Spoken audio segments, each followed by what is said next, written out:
Olá, eu sou Marcel Cabral, eu sou estudante de Ciências Sociais do 6º semestre na FMU. Vou apresentar aqui o meu plano de extensão e o tema que eu escolhi conforme a Base Nacional do Currículo Comum, o BNCC, foi Modernização, Ditadura Civil e Militar e a Redemocratização, o Brasil no pós-1946. Ainda com base nos objetos de conhecimento estabelecidos pelo BNCC, nós temos os conhecimentos que são a ditadura civil e os processos de resistência e o processo de redemocratização do Brasil. Eu vou apresentar aqui um período que se estende de 46 até o ano de 1985. Aqui na capa nós temos essa foto do Memorial JK, um museu muito interessante de ser visitado que fica em Brasília. Bom, aqui nessa foto nós temos a campanha da candidatura de Dutra, né, em 1945, e nós temos o início do governo do Dutra após o período da Era Vargas, né, de 30 a 45. Nós temos o início do governo do Dutra em 1946. Esse período histórico do Brasil, de 46 a 64, é muito caracterizado pelo desenvolvimentismo econômico, isso é um elemento chave. O governo do Dutra começa então em 1946, com a promulgação de uma nova Constituição. Essa é uma Constituição de cunho totalmente liberal, retoma a autonomia regional, formato federativo, são 20 estados no Brasil, com 5 territórios nesse momento, estabelece as eleições diretas para o Poder Executivo e Legislativo, a igualdade perante a lei, a liberdade de associação, direito à propriedade, ou seja, ações de ordem liberal, restringe o direito de greve, isso é uma tônica importante, e a presença do Estado na organização sindical, o que acontecia na Era Vargas. E essa Constituição também ela elimina qualquer possibilidade de um projeto de reforma agrária no país. Em relação à economia, nesse momento, Dutra está num processo de aproximação com os Estados Unidos, que é um país muito importante, né, que emerge como uma potência mundial após a Segunda Guerra Mundial. Porém, o Brasil está esgotando suas reservas econômicas com importações, principalmente de gêneros supérfluos, ao mesmo tempo que a indústria brasileira ela está sofrendo com a importação, né? Existe uma importação muito extensa de produtos, principalmente dos Estados Unidos e Europa Ocidental, e ela está apresentando um péssimo desempenho à economia brasileira. Bom, então, o que acontece? O governo Dutra, vamos falar um pouquinho mais sobre ele. Aqui na foto nós temos o Maracanã, né? A Copa de 50 foi realizada no meio, aí dentro do governo Dutra, e também o estádio foi construído aí nessa época, e aí o famosíssimo Maracanã no Rio de Janeiro. Em relação à política externa, em 1946, o Brasil rompe relações com a União Soviética, a União das Repúblicas Socialistas Soviéticas, e em 1947 também, com essa política, o registro do Partido Comunista Brasileiro é cassado. Na verdade, isso tem uma razão, né? O PCB estava crescendo bastante, o partido no Brasil, e a pressão dos Estados Unidos também, que nesse momento não queria que países latino-americanos, principalmente, se alinhassem ao bloco socialista, que vinha com uma força bastante grande no leste europeu, principalmente. Sob a força da União Soviética, vários países estavam sob o domínio da União Soviética, formando a conhecida cortina de ferro, países como Polônia, Hungria, Bulgária. E, claro, os Estados Unidos não tinham interesse que os países latino-americanos se alinhassem a esse bloco que estava se formando na Europa, o que já estava até consolidado, né? Em 1949, dentro dessa ótica, a gente tem a formação da Escola Superior de Guerra, que seria responsável pela elaboração da famosa Doutrina de Segurança Nacional. A Doutrina de Segurança Nacional, ela versa sobre o quê? Que a defesa do território brasileiro só seria eficaz se aliada a um decisivo combate ideológico e militar contra os chamados inimigos internos. Que os inimigos internos estariam aliados aos potenciais inimigos externos, aqui uma clara alusão ao bloco socialista. Em 1947, nós temos o plano SALT. SALT é um acrônimo, na verdade, o início as iniciais eram um plano para saúde, alimentação, transporte e energia. Mas a gente estava vendo aí que o endividamento externo nesse momento era muito grande, temos também um crescimento da inflação, o desemprego e o desperdício das reservas do país, né? E essa política acaba fracassando, né? Aí você tem uma possibilidade de voltar a uma discussão entre o liberalismo, essa proposta liberal, com o nacionalismo, uma volta do que Vargas propunha, né? Uma política de nacionalismo que tem uma tônica de populismo, onde um governo ele faz ações que se baseiam em ações para agradar a população e continuar no poder. Nessa ótica, nós temos aqui, na foto aqui na esquerda, a gente vê o Getúlio Vargas, ele é reeleito por um novo mandato presidencial, né? A ótica nacionalista toma força com Getúlio Vargas na sua candidatura lançada pelo Partido Trabalhista Brasileiro, seu partido de base. Ele estabelece nesse momento uma aliança com o paulista Adhemar de Barros, que era um famoso e forte político no estado de São Paulo, do Partido Social Progressista, o PSP, que era praticamente invencível em São Paulo. Então isso dá mais força ainda para que Vargas consiga realmente essa eleição, vencer essa eleição, e ele vence com 48% dos votos, com um tom claramente direto nacionalista. Ele começa a sua política de desenvolvimento, né, o que a gente chama de política desenvolvimentista, com intervenção estatal, e agora também tem o tom da defesa do Brasil, a defesa nacional, né? O monopólio estatal ele é estabelecido com a criação da Petrobras, ela é fechada com participação de estrangeiros. Nós temos outras grandes obras, iniciativas, uma delas é a expansão da siderúrgica nacional, a famosa fábrica de Volta Redonda no Rio de Janeiro, usinas hidrelétricas como a de Paulo Afonso, a criação de um Banco Nacional de Desenvolvimento Econômico, BNDE, voltado à concessão de crédito para a indústria brasileira que estava sendo retomada. Vargas também avança na política de aproximação com os assalariados, isso sempre foi muito forte, né, na era Vargas, ele é conhecido como o pai dos pobres, né, através de legislações trabalhistas intensas também, ele se aproxima dos trabalhadores, fixa o salário mínimo, isso é uma iniciativa muito diferente para a época, né, e realmente é uma medida de caráter populista, mas muito válida para toda a população assalariada. Seu ministro do Trabalho, outra figura, guardem esse nome muito importante aí na política brasileira, era o João Goulart, era o ministro do Trabalho, que adquiriu um grande prestígio junto aos sindicatos. Faz um trabalho muito intenso junto aos sindicatos. E, por outro lado, em relação à economia, a inflação continua a corroer os salários, a insatisfação popular se toma impressão sobre o presidente. Porque você tem essa deterioração econômica e a população não está contente.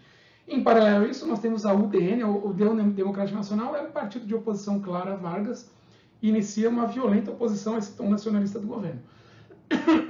Vargas, na verdade, está descontentando os setores do grande capital e tem que se apoiar aí no povo, né, nos trabalhadores.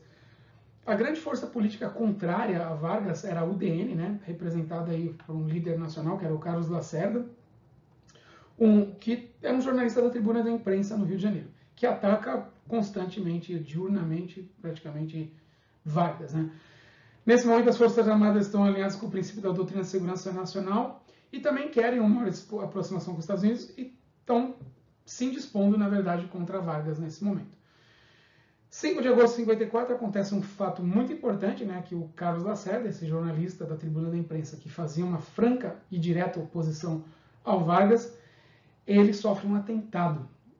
Só que o que acontece, ele sai ferido. Mas um oficial da guarda dele, da Força Aérea Brasileira, acaba morrendo. E aí o que você tem? Uma acusação, né, do Gregório Fortunato, que era o chefe de segurança do Getúlio, que ele acaba sendo responsabilizado por esse atentado, e a tensão política aumenta, né?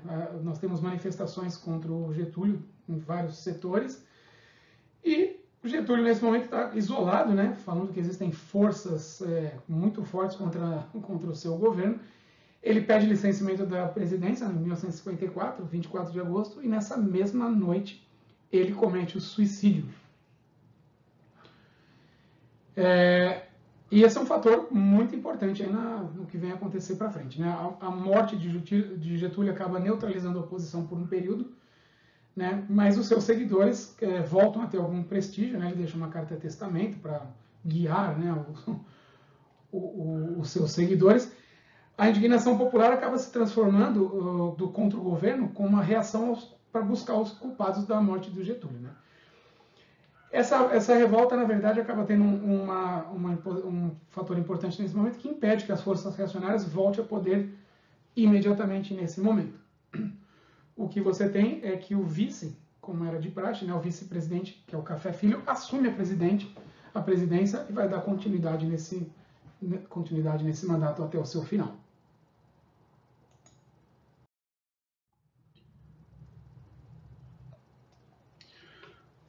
Muito bem, como a gente comentou, a velha discussão entre nacionalismo e liberalismo parece ser fadada a ser vencida pela abertura do país ao capital internacional.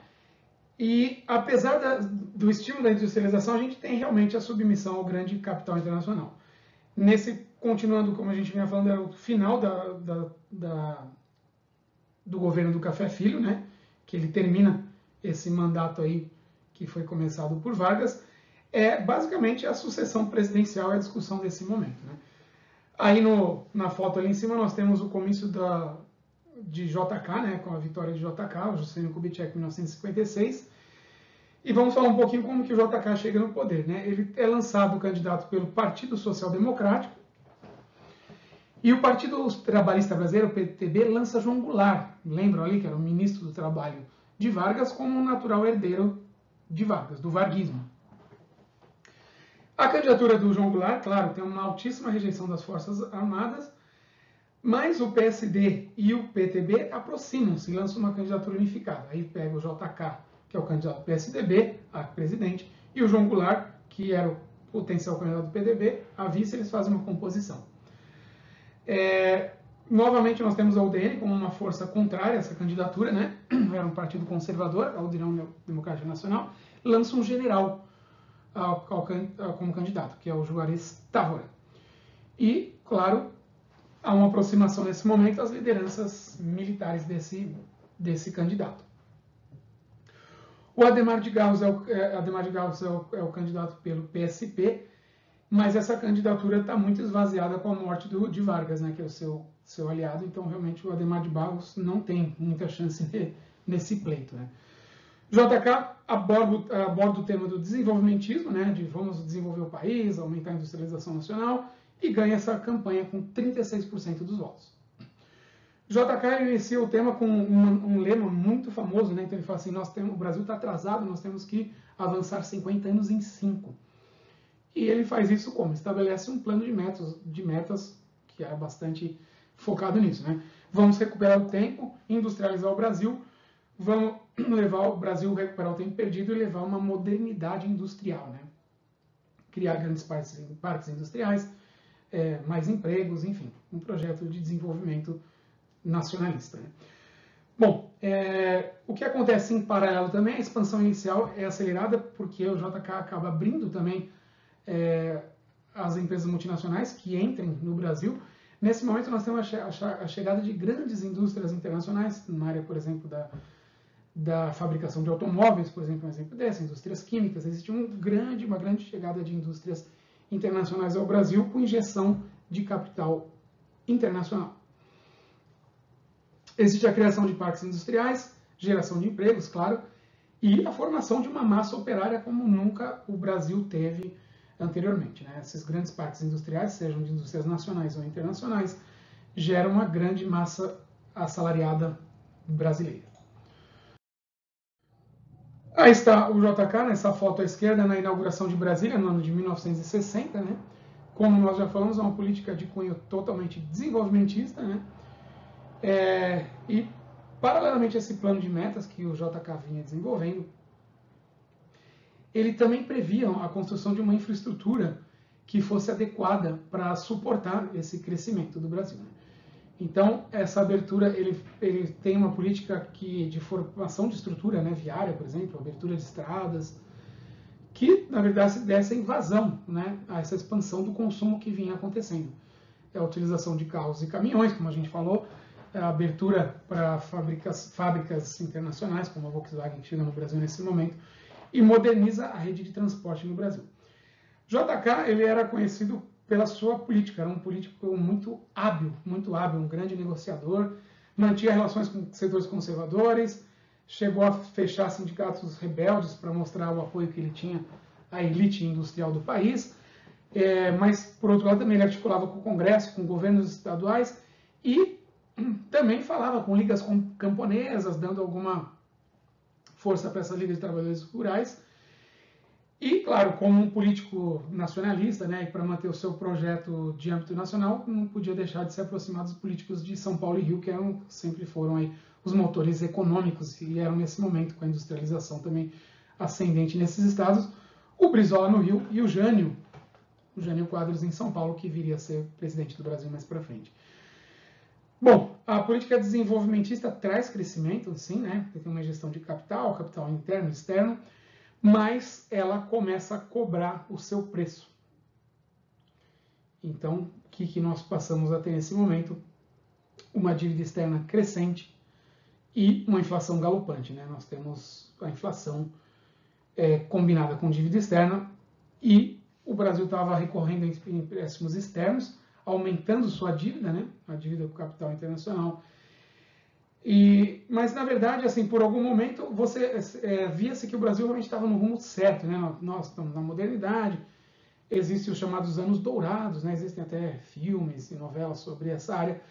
Eles são aumentados, você tem um momento inicial de consumo interno aumentado, né? Por essa massa de trabalhadores assalariados.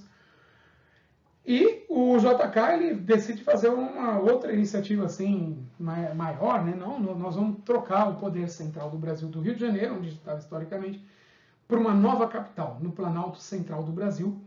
Então é decidido que vai ter a construção de Brasília, mas na verdade são gastos gigantescos. Você abre uma área praticamente inabitada no interior do território do estado de Goiás para fazer um distrito federal e construção, né, de prédios governamentais, de prédios para a população morar, de tudo, né, uma cidade construída do zero. Isso aumenta demais a dívida interna, né? Você tem um gasto gigantesco de capital, você tem uma movimentação importante de população dentro do Brasil, né, principalmente de nordestinos que viajam num êxodo bastante grande em relação a Brasília para a construção, eram os chamados candangos, né?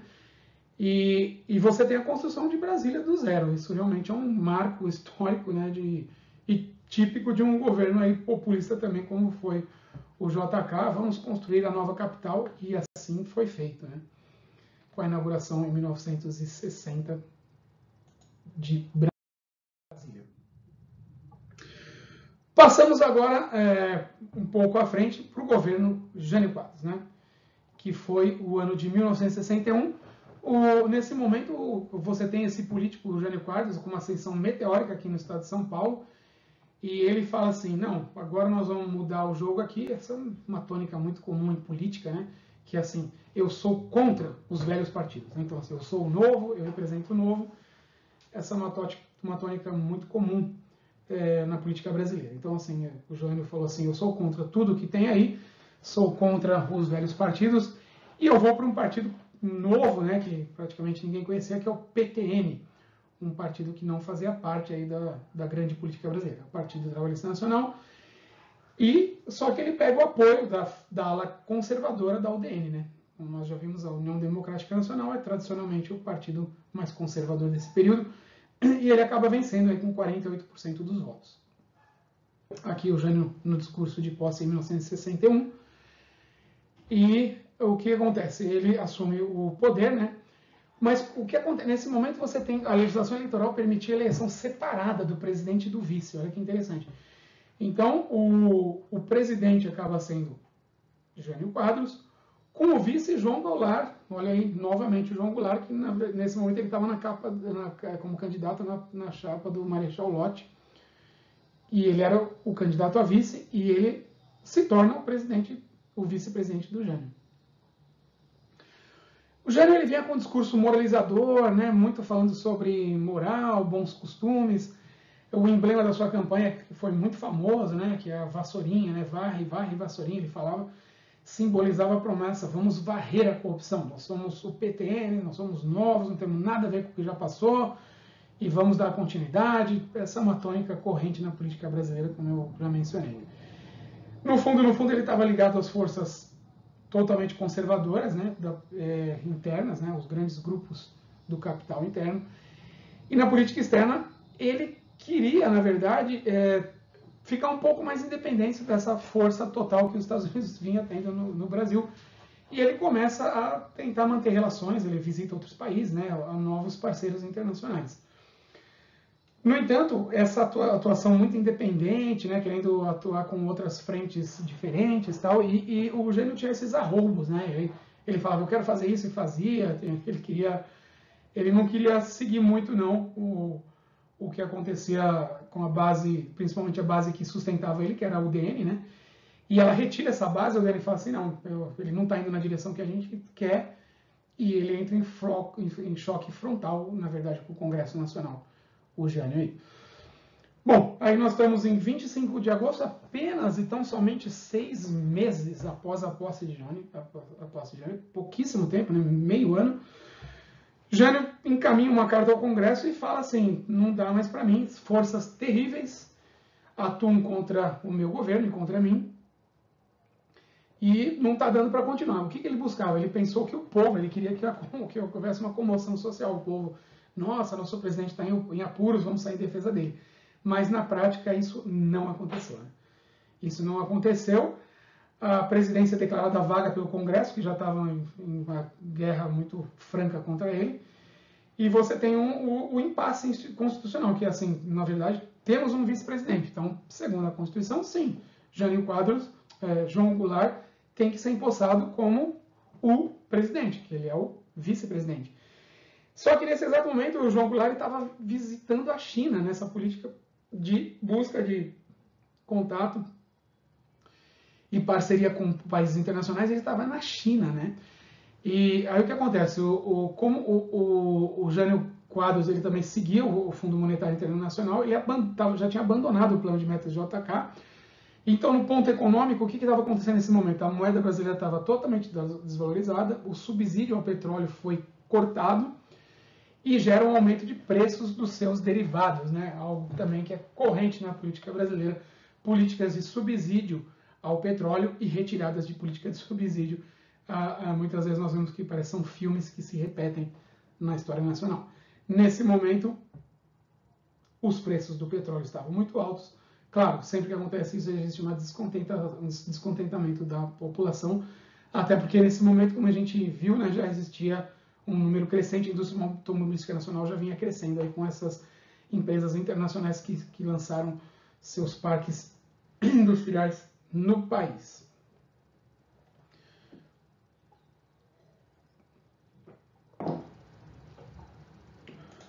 Dando continuidade, o que acontece é que, sim, o João Goulart, o vice, assume, né, com a desistência de Jânio, né, a renúncia de Jânio.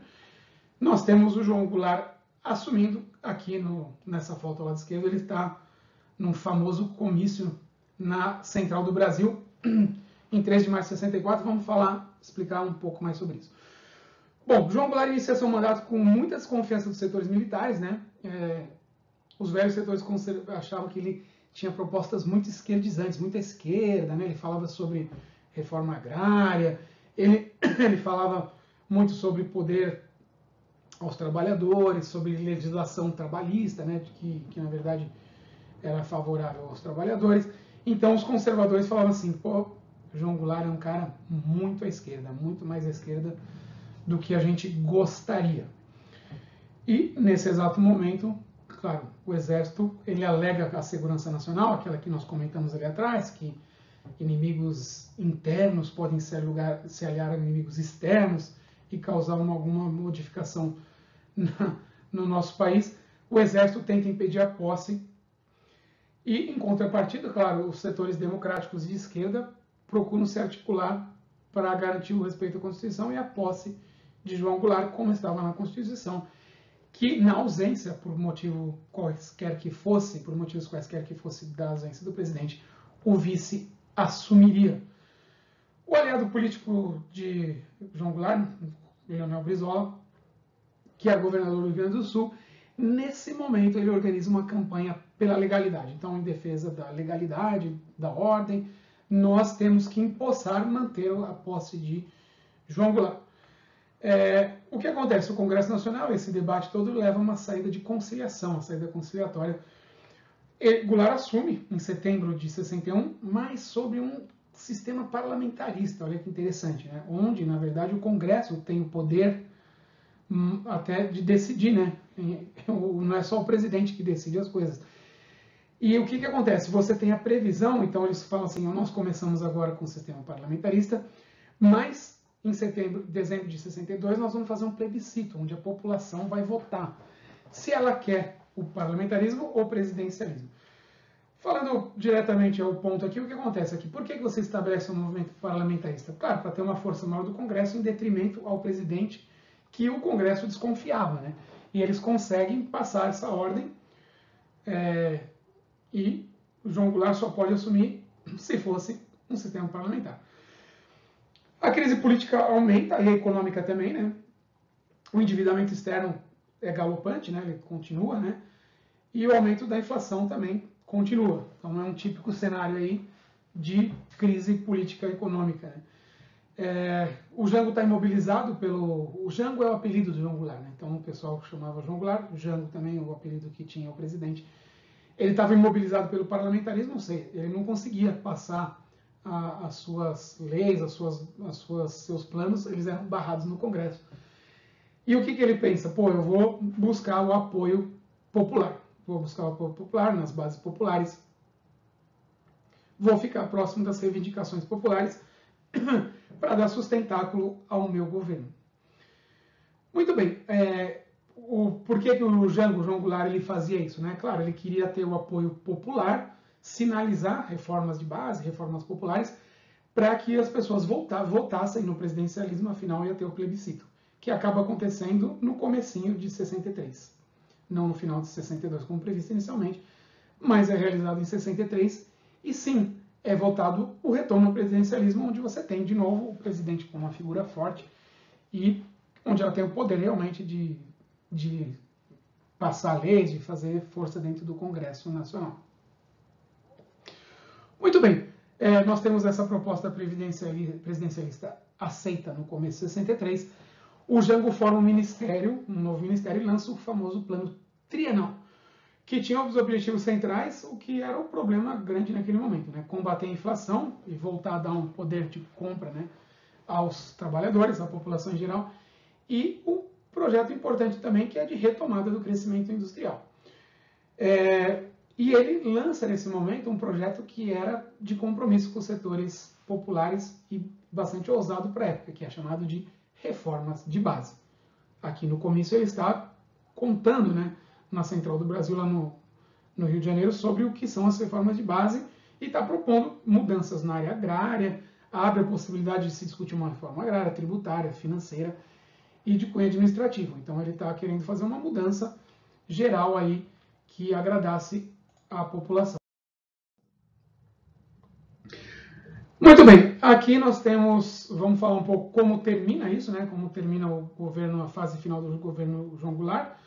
O golpe civil-militar de 64. Aqui nessa foto aqui nós temos um evento muito importante, né? Nesse momento, que é a Marcha da Família com Deus pela Liberdade, que acontece em março de 64. Vamos ver como é que termina o governo Jango ali em 64. Ele está sem apoio das elites econômicas, como a gente já viu, busca apoio no sindicato, tenta fazer, ou ele exige, né, começa a exigir que dentro do Congresso as reformas do plano de base sejam passadas. Ele se apoia às ligas camponesas do Nordeste, né, que queriam uma reforma agrária, dá espaço ao surgimento de um comando geral de trabalhadores, né, uma central sindical que começa a organizar greves nesse momento por todo o país. 13 de março ele está naquele comício da Central do Brasil no Rio de Janeiro, anunciando aqui sim, agora um momento muito importante e de cunho prático, né? Ele vai e anuncia a nacionalização das refinarias de petróleo, ou seja, todas as refinarias de petróleo internacionais também serão nacionalizadas, ou seja, isso você causa um conflito gigantesco, né, com o capital internacional. E ele também propõe, vão fazer a desapropriação de terras próximas às rodovias e também às ferrovias federais, abrindo um caminho para uma reforma agrária, na verdade, né? O que acontece? Então, realmente, ele começa a querer mostrar as suas propostas, que são bastante, como foi dito ali no começo, de viés de esquerda, né? Elas são bastante populares, uma reforma agrária, né? Isso é realmente algo que nunca tinha sido sequer dado um passo nessa direção no Brasil desde o início dessa nação, né? Em 19 de março de 64, nós temos essa marcha emblemática aí da história nacional, onde você tem praticamente 500 mil de pessoas aí tomando as ruas de São Paulo, no que é chamado de Marcha da Família com Deus pela Liberdade. Quem está por trás dessa organização? Claro, a igreja, né, o empresariado e os setores da classe média paulista. Então, por isso que você tem a igreja falando, não, nós defendemos a família paulista de classe média, fala assim, nós temos que defender o Brasil contra essas influências externas, contra influências de ordem comunista ou de ordem socialista, e nós temos que deixar o Brasil livre da influência de culturas estranhas, né? Eles saem à rua, na verdade é uma marcha que quer defender esse setor mais conservador, né?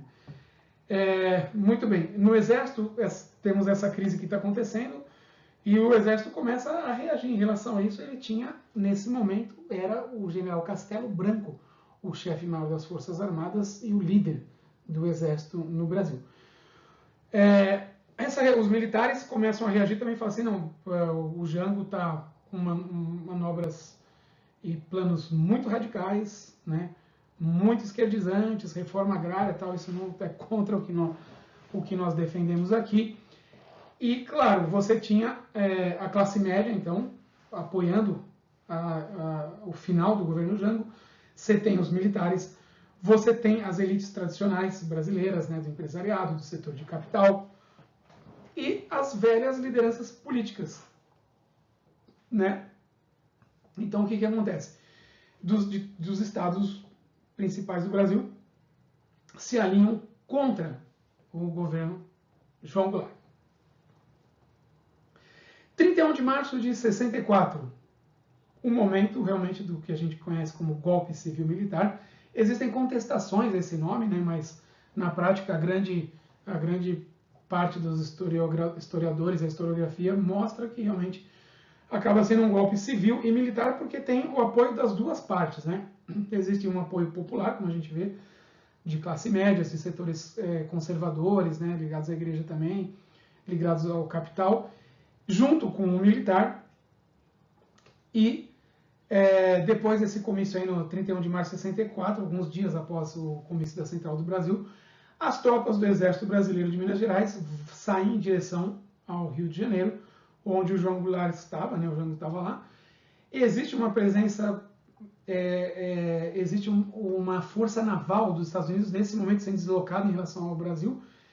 Tem um nome muito interessante nessa força naval, é chamada de Brother Sun, ou seja, o tio Sam, o irmão Sam, né? E daí vem a expressão também que a gente fala mesmo, tio Sam, para se referir aos Estados Unidos, mas essa missão em particular foi chamada de Brother Sun, o irmão Sam. E os Estados Unidos falam assim, nós apoiamos um golpe, se necessário, uma queda desse governo atual, afinal, esse governo está com essas medidas que nós somos contrários, né? E o Brasil está sob a égide do controle americano na economia, uma força bastante grande do capital americano no Brasil. Muito bem, novamente está lá o Brizola, né, no Rio Grande do Sul, ele tenta organizar uma resistência, vamos resistir, aqui no Rio Grande do Sul a gente vai fazer o que for possível, se for necessário vamos ter uma resistência, inclusive agressiva ao exército, a tentativa de tirar o João Goulart do poder, porém o Congresso, na prática, já declara vaga a presidência, embora Jango ainda estivesse no território brasileiro, né? Mas você tem as tropas militares avançando sobre o Rio de Janeiro, e eles falam assim, esse governo simplesmente acabou, João Goulart não é mais o presidente do Brasil, e acontece o inevitável, né? O João Goulart não tem condição de resistir a essa força do exército sobre o governo e ele vai exilado, ele parte para o Uruguai. No dia 4 de abril ele vai embora do Brasil e na prática você tem o governo nas mãos do exército, né? Você passa a ter o governo sendo liderado pelo exército brasileiro. É uma passagem de um governo civil para o início de um governo militar no Brasil.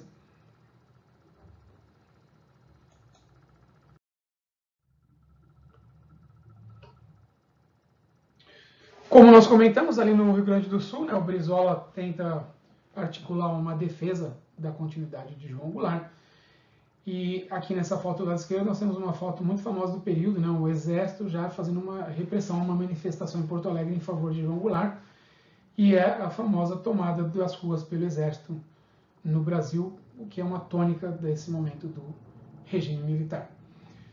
Muito bem, dando continuidade, esse comando revolucionário militar, né, ele já toma uma medida que ele promove o ato institucional número 1.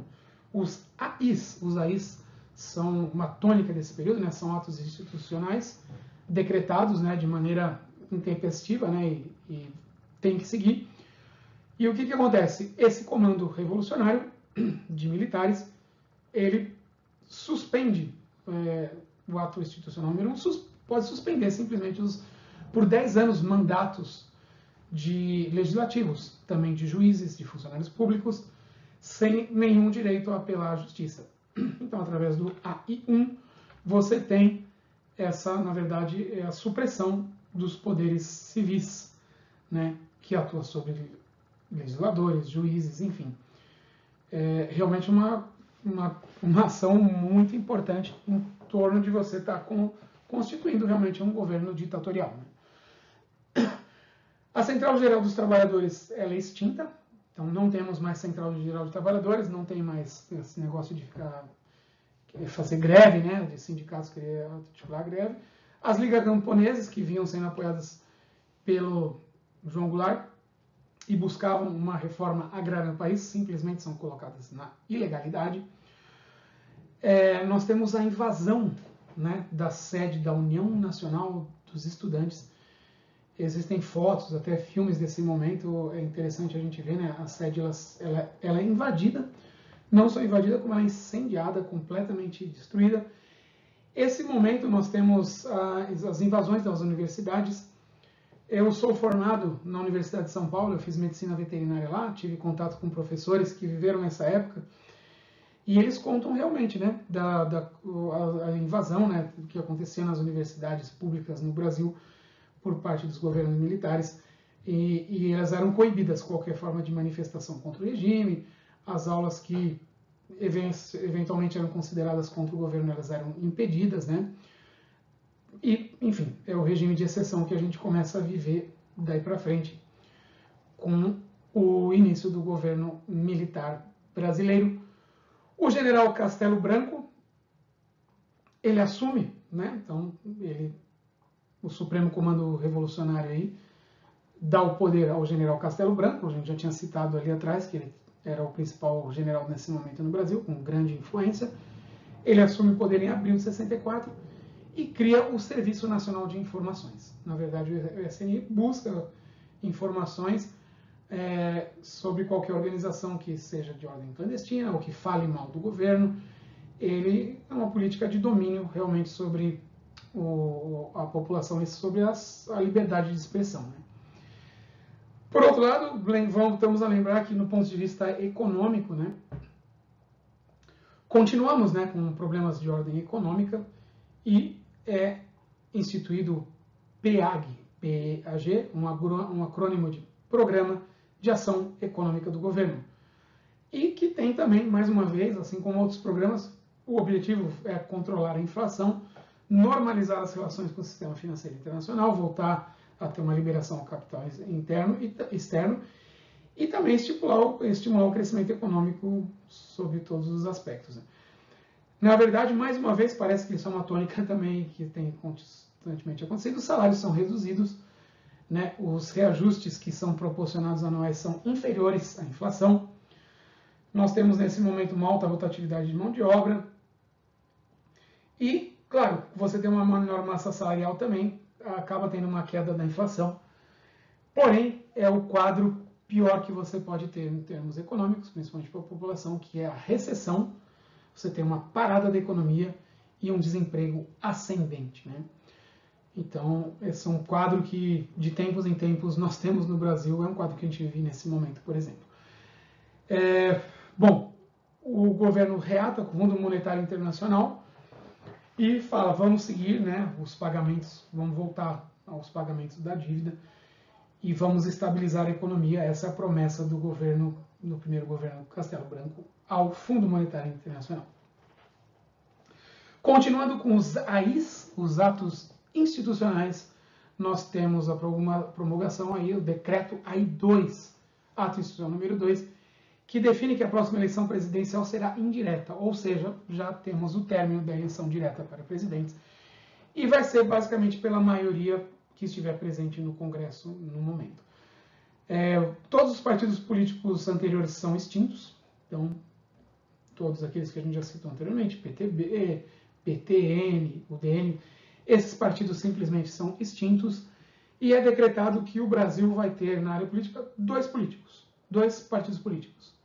A Arena, conhecida por Aliança Renovadora Nacional, que é o partido, na verdade, governista, né? Que são as pessoas que apoiam o governo, que apoiam o regime militar, as alas conservadoras do Brasil, e todos os outros se aglutinam no chamado Movimento Democrático Brasileiro, o famoso MDB. Mais um decreto, mais um AI3, o Ato Institucional número 3, que determina a eleição indireta para governadores. E o direito dos governadores também nomear os prefeitos das capitais. Essa época, eu era criança, mas me lembro alguma coisa sobre isso, se falava sobre os governadores biônicos, né? Porque, na verdade, eles não eram eleitos pela população, eram eleitos pelo governo central, indiretamente. Então, ali você elegia os governadores, e esses nomeavam também os prefeitos das capitais, ou seja, um domínio político centralizador total. Afinal, você tem o presidente nomeando governadores, que nomeia os prefeitos das capitais. Realmente você tem uma forma praticamente monopolista de ter a condução da política nacional. E em 1967 você tem uma nova Constituição, claro, de ordem bastante conservadora promulgada, e o AI4, né? O AI4, mais um ato institucional, o governo decreta o ato institucional número 4, que reconvoca o Congresso, que estava fechado desde 66, mas isso tem um objetivo claro, né? Então, assim, vocês estão reconvocados do Congresso Nacional, basicamente para fomentar a nossa nova Constituição e aprovar os atos institucionais decretados até o momento. Muito bem, vamos continuando então. Temos o governo Costa e Silva, que vai de 1967 a 1969, com o endurecimento total do regime, coloca toda a imprensa sob censura. Aqui nós temos uma passeata de 1968, que é a passeata dos 100 mil, no Rio de Janeiro. Vamos falar um pouco mais sobre ela mais à frente. E o governo de Costa e Silva, né, ele fala assim, pô, realmente vamos continuar com outro plano, você troca a sigla, mas é um novo plano, é o Programa Estratégico de Desenvolvimento. Na área de educação, nesse momento, era uma educação muito elitista, né, na verdade, como tem sido uma tônica da educação no Brasil, embora recentemente você tenha, com as políticas de cotas, uma melhoria nesse setor, mas nesse momento aí, anos 60, era totalmente elitista, né? Era praticamente impossível você entrar no ensino superior, eram pouquíssimas universidades, e uma parcela muito pequena da população conseguia realmente chegar ao ensino superior. E claro, nesse momento você tem as manifestações estudantis, né? Elas têm manifestações estudantis, a UNE volta a atuar, você tem um assassinato de um estudante, né, num protesto, Edson Luiz Lima Souto, numa manifestação no Rio de Janeiro. Você começa a ter a simbologia, né? Pô, se estudantes estão sendo mortos na rua, está no momento da sociedade reagir a isso também, né? Então, você tem a passeata dos 100 mil, ao contrário da outra passeata que nós vimos lá, da família, né? Com Deus pela liberdade, aqui já uma reação social contra, né, o regime militar. Reúne mais de 100 mil pessoas, como a gente pode ver no lado esquerdo, né? Em julho de 68. Ela foi muito importante, né, porque mostra uma reação social contra os rumos que o regime militar trilhava. Você tem uma altíssima adesão de artistas, estudantes, cantores, intelectuais, religiosos também, que já viam, na verdade, com os olhos negativos agora as ações do governo militar. e temos essa passeata muito importante. Ainda em 68 também, julho de 68, olha que movimento importante, os operários de Osasco tomam o controle das fábricas e retomam a prática grevista, que era proibido. Era proibido práticas grevistas e muito menos tomar o controle de fábricas, né? Então, comandos grevistas em 68 conseguem, né, dominar fábricas. Isso mostra realmente uma insatisfação popular e contra a lei vigente no começo, né?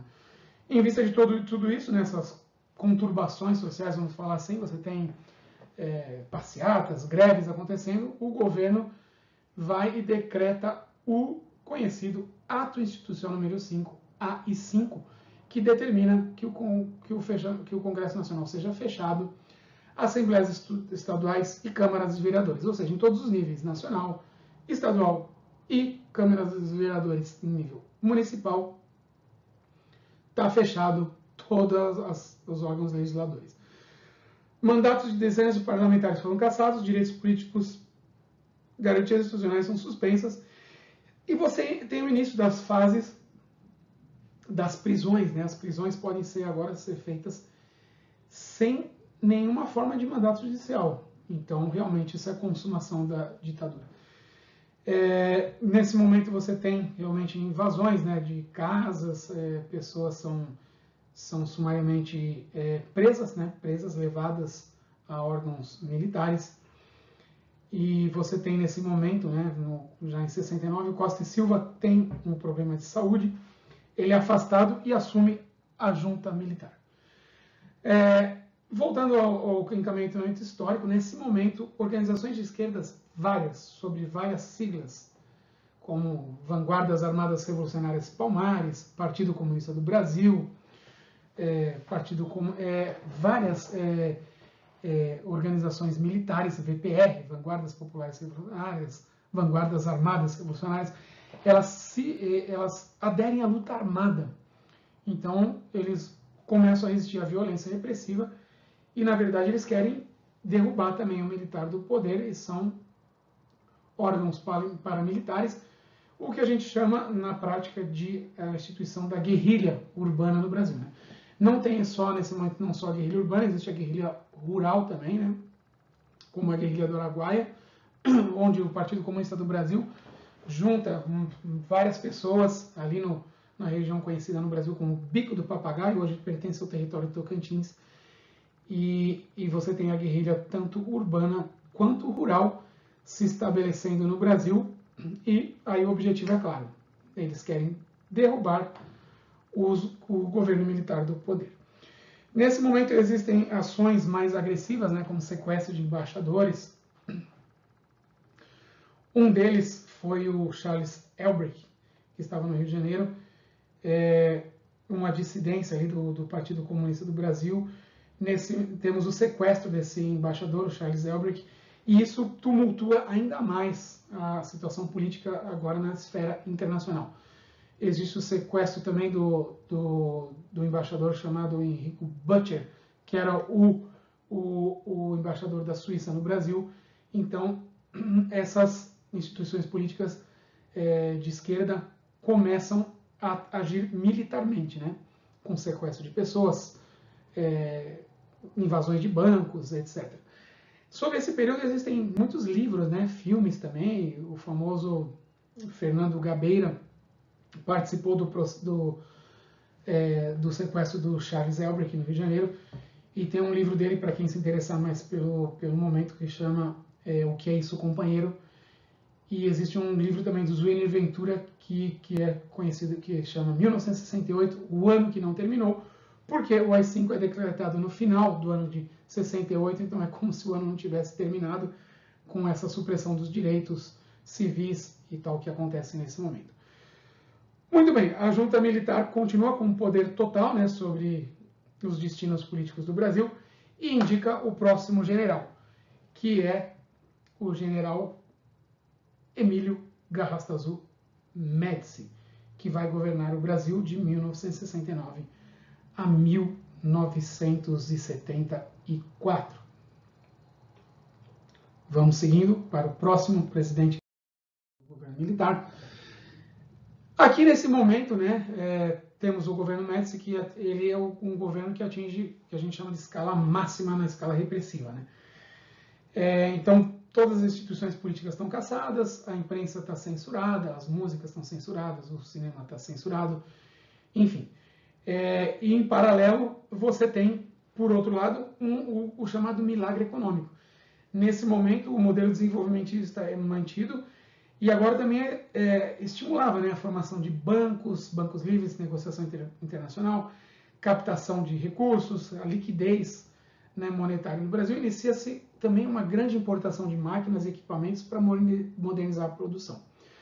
Nesse momento nós temos as chamadas obras faraônicas, né, que são as obras gigantescas, faraó, de obras assim de estilo egípcio, né, como as pirâmides. Aqui está uma foto muito interessante, né, da Transamazônica sendo aberta aí. E em 1972 você tem a inauguração. Na verdade, ela foi inaugurada não pronta, né? Na verdade, a Transamazônica era um corte gigantesco dentro da floresta da Amazônia e não foi entregue, na verdade, totalmente apta a ser utilizada, né? Mas aqui uma foto para a gente ver como funcionava isso, as máquinas literalmente abrindo clareiras, né, dentro da floresta e fazendo a Transamazônica. Como eu estava comentando, o milagre econômico está acontecendo, né? O PIB vai crescendo, realmente, isso é um fato, vai crescendo uma taxa média muito alta para o histórico, de 11%, média, né, entre 69 e 73. Porém, cresce o PIB, mas também cresce a dívida externa, né? E um maior arroxo, né, no controle dos salários sobre a população, ou seja, é um momento que realmente não estava muito boa a situação econômica. E é interessante, né? Eu tenho 53 anos de idade, eu nasci em 68, eu estava crescendo nesse momento e eu já começava a entender um pouco a situação da minha casa, uma situação econômica muito difícil, né? E eu via realmente o arroxo salarial na prática, né? Na verdade, um milagre na economia, então você tem anos de bastante crescimento, mas estava sendo preparado uma explosão, uma bomba, na verdade, da dívida no final dos anos 70, né? Então você tem um crescimento, mas por outro lado você tem a dívida externa crescendo, a dívida interna também. E você tem o segmento daquilo que eu mencionava já, a luta armada, né? Atinge seu ápice, né? A guerrilha urbana sob a ação de um daqueles organismos, né? Ação Libertadora Nacional, que tinha como seu comandante o Carlos Marighella. Até foi lançado um filme agora recentemente sobre essa história. Então, o governo começa a lançar mãos de órgãos de repressão muito fortes para acabar com as guerrilhas, né? Um deles é o BAN, Operação Bandeirantes. O outro é o DOI-CODE, que é o Departamento de Operações e Investigações, Coordenadoria da Defesa Interna, o DOPS, que é o Departamento da Ordem Política e Social, mas basicamente todos estavam ligados, né, a esse Serviço Nacional da Informação, que era diretamente ligado ao presidente. Nós temos a instituição da tortura, infelizmente, né, uma prática institucional do regime. Muitas pessoas morrem nesse período, são caçadas, são excluídas das universidades, de redações de jornal, enfim, isso é um panorama do que está acontecendo nesse momento. O que acontece é que o crescimento industrial, na verdade, ainda não era acompanhado devido ao achatamento dos salários da maior parte da população. Você não tinha uma massa salarial suficiente para comprar o que as indústrias estavam tentando reagir. As exportações começam a sofrer, né, existe um processo recessivo internacional, que a gente vai falar sobre a crise do petróleo, né? O mundo começa a dar uma parada, né? O petróleo aumenta muito de preço. Os países da Organização dos Países Exportadores do Petróleo se reúnem, aumentam o preço dramaticamente do petróleo, e isso leva a uma reação também no setor industrial internacional. E o Brasil, o Parque Tecnológico Brasileiro, já estava ficando, como a gente chama, sucateado, né? Já era um parque tecnológico dos anos 40, e tudo isso leva a um processo recessivo internacional e global e também no país. Nesse momento temos uma característica do Estado brasileiro, né? Ele é inchado, né? Inchado com muitas estatais, várias estatais estão atuando em várias áreas da economia brasileira, né? Por outro lado, você tinha os investimentos do setor industrial, principalmente ligado a esses grandes parques industriais, indústrias internacionais, indústrias nacionais também, formam uma classe média urbana, que ela é fortalecida, né? E ela é influenciada pela propaganda política do regime, né? O famoso slogan desse momento é Brasil, ame-o ou deixe. Ou seja, se você não está contente do Brasil, vai embora do Brasil. Nós temos também o estímulo, né? O Messi estimulou muito, né? Usou politicamente a Copa do Mundo de 70, onde o Brasil vence. Então você tem aí uma mistura entre política e esporte, que foi claramente com o Brasil venceu a Copa de 70, e o governo quer usar isso como um triunfo do governo, né? Como eu mencionava, as obras faraônicas, uma delas foi a Transamazônica, a ponte Rio-Niterói, a ponte que atravessa o mar unindo o Rio de Janeiro à cidade de Niterói. E, como eu mencionava, na verdade, você tem a crise do petróleo influenciando toda essa economia, aumento generalizado de preços, endividamento externo, redução dessa capacidade industrial nacional, e o que gera uma concentração de renda que, nesse momento, só estava interessando, na verdade, a elite e as classes médias das grandes cidades, né? Com uma exclusão bastante grande do resto da população. Vamos seguindo, né, com esse momento do regime militar. Então, quem toma posse é o general Ernesto Geisel, né, de 74 a 79. Ele é dessa crise econômica que eu vinha mencionando, o crescimento da oposição. Ulisses Guimarães, que é um deputado, lança anticandidatura à presidência, né? Então, eu sou anti-regime, mas, na verdade, não adiantava muito, porque a eleição era indireta, né? Mas você começa a ter mudanças políticas, né? No plano econômico, existe a ampliação da produção de insumos básicos, o incentivo à produção de maquinário nacional, porém, a dívida externa continuava crescendo, né? Você começa a ter o colapso realmente desse milagre econômico, como a gente mencionava, que tornava difícil a sustentação dos militares no poder. Já existia todo um colapso econômico, uma crise generalizada, uma crise social, uma crise política, né? E isso nós temos essa evidência em 1974, quando o MDB obtém a maioria esmagadora nas eleições legislativas. Isso, na verdade, nós podemos considerar um não da população ao governo. Aqui nessa capa do jornal Opinião, né, de 22 de novembro de 74, a grande vitória do MDB, né, anuncia a vitória do MDB nas eleições no mesmo ano, que começa a marcar realmente o início do declínio do regime militar brasileiro, com uma série de fatores aí levando a isso, né. Os setores militares da linha dura, né, eles falam assim, não, a gente tem que defender a linha dura do governo militar, os generais. Mais pessoas continuam sendo mortas, né, nessas instituições como o DOI-CODE, como o DOPS.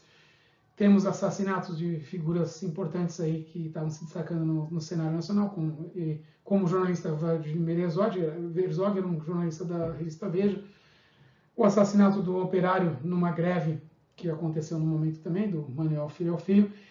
Em 76, você tem a instituição da Lei Falcão, proíbe a propaganda eleitoral na televisão, querendo evitar que o MDB tivesse uma chance maior, mas mesmo assim ele acaba sendo vitorioso nas eleições, aí no caso, de 76, de prefeituras.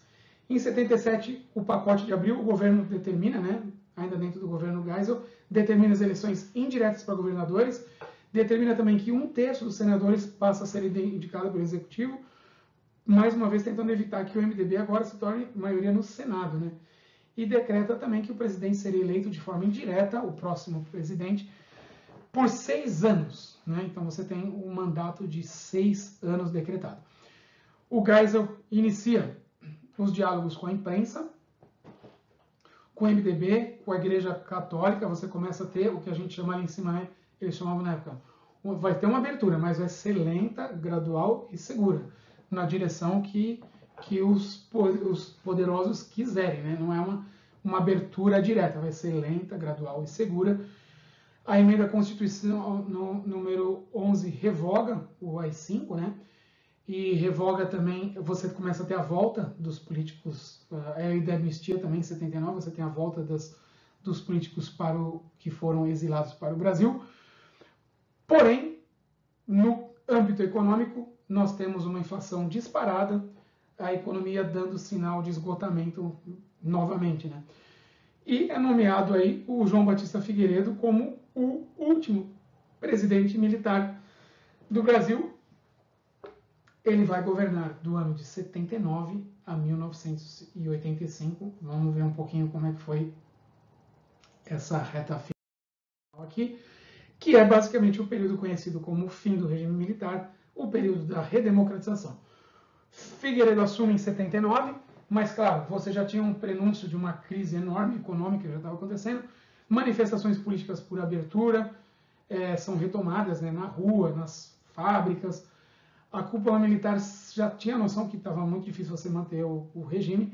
Em 79 é decretado a lei da anistia que eu mencionei. Os políticos exilados voltam para o Brasil, prisioneiros políticos são libertados. Porém, um fato interessante, né, que o projeto não beneficiava os que tivessem participado de atos considerados terroristas ou da luta armada, mas anistiava os militares envolvidos na tortura. Então, você vê que ela foi uma lei da anistia, mas que teve um peso, né? Assim, que é claro, né? Em 79 também foi aprovada a reformulação partidária. Você extingue o bipartidarismo Arena-MDB. Nascem vários novos partidos, Partido Popular, Partido do Movimento Democrático Brasileiro, Partido Democrático Trabalhista, e o PT que começa a ter uma influência bastante grande na política nesse momento. Está aqui no lado esquerdo o Lula, né, que é o Luiz Inácio Lula da Silva, um representante dos trabalhadores, está discursando no estádio ali no ABC, em 1979. Você tem a volta da organização de comunidades de bairro, Igreja Católica, se reúne em torno do PT, intelectuais também, que começam a teorizar sobre a necessidade da organização política dos trabalhadores. Em 1980 são restauradas as eleições diretas para governador, que acaba tendo a primeira votação em 1982. Essa eleição temos, por exemplo, um político aqui em São Paulo eleito, o governador Franco Montoro, que foi um político importante aqui. A crise econômica se acentua, dívida externa galopante, né? A gente fala aumentando cada vez mais, exportações crescentes, mas aí o que acontece? Os dólares obtidos na exportação são canalizados para o governo, ele transforma o dólar em moeda brasileira, repassa para os empresários. Ou seja, o governo está emitindo quantidade de moeda para repassar para os empresários e gera o que a gente chama de espiral inflacionária. Então, os preços aumentam, a inflação aumenta, mas o arroxo salarial continua nas classes trabalhadoras. Por causa disso, nós temos greves cada vez mais frequentes e maiores. Nesse cenário, nasce uma campanha nacional política falando assim, nós temos que voltar a ter eleição para o presidente diretas já. São muito conhecidos os discursos da direta já, em 1984, né, na Praça da Sé, no Rio de Janeiro, em vários estados do Brasil. Nós temos a famosa emenda Dantes de Oliveira, que previa a direta já, ela é barrada no Congresso. Não vamos ter eleição direta, vai ser eleição indireta de novo, né? O PMDB escolhe Tancredo Neves, um político de Minas Gerais. O PDS, nesse momento era o partido que representava o governo, estabelece a disputa entre dois pré-candidatos, o Mário Andreazzi e o Paulo Maluf. O Paulo Maluf vence nessas prévias, né? Um grupo muito descontente com a vitória de Paulo Maluf deixa o PDS e funda a Frente Liberal. A Frente Liberal se articula com o PMDB e fala assim, vamos lançar uma chapa que articula, né, a dissidência do PDS com o PMDB, lançando Tancredo Neves como presidente e Sarney como vice. 15 de janeiro de 85, esse colégio eleitoral que elegeu o presidente, elege Tancredo Neves com uma ampla margem sobre Maluf, mas acontece um fato muito importante aí para o futuro do cenário político brasileiro. O Tancredo Neves, ele é hospitalizado. Então eu vivi essa época e, a gente ficava assistindo televisão e falava, nossa, o Tancredo está muito doente, ele não pode assumir, existe uma comoção popular, nossa, mas o que vai acontecer agora, tal. Então o vice assume, mais uma vez na normalidade que é democrática, assim, o vice acaba assumindo e assume. É muito interessante que um velho político da Arena, né, de um partido governista, ele vem a ser o primeiro presidente civil do Brasil após mais 2 décadas de ditadura.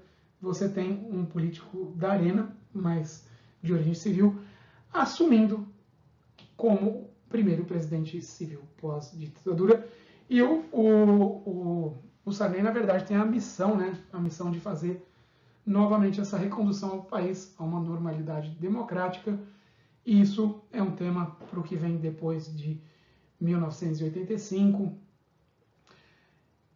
Mas aqui eu termino a minha explanação no ano de 1985 com o início da recondução do país à normalidade democrática e o governo de José Sarney. Muito obrigado pela atenção e aqui eu termino essa explanação. Muito obrigado.